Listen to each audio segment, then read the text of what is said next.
Neste momento passa a banda de música do Corpo de Bombeiros Militar de Alagoas, dirigida pelo subtenente Siqueira Lima, ao som da música O Fantasma da Ópera, o musical mais antigo e mais famoso do Brasil, vencedor de 7 prêmios com uma história atemporal e sedução e desespero.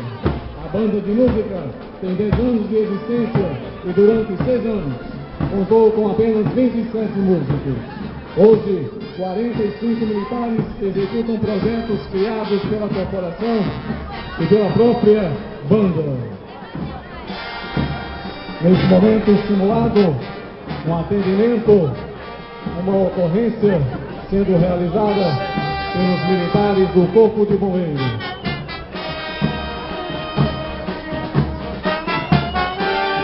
A tropa do Corpo de Bombeiros de Alagoas, sendo comandada pelo Tenente Coronel BM Paulo Roberto Marques de Lima.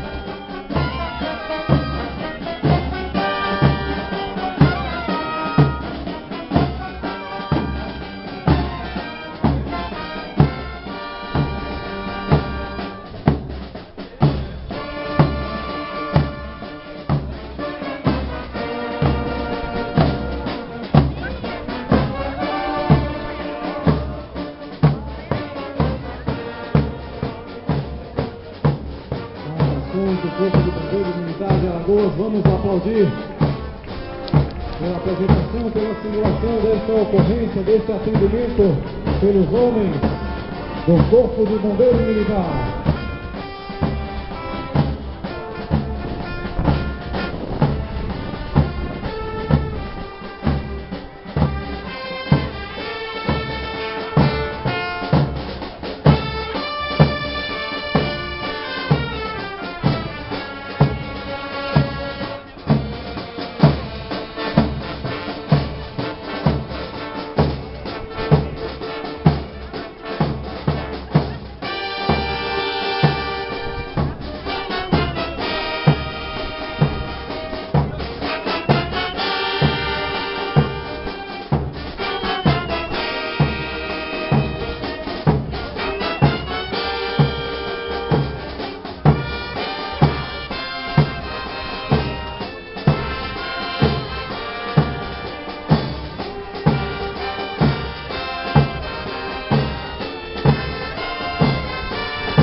De setembro, independência do Brasil.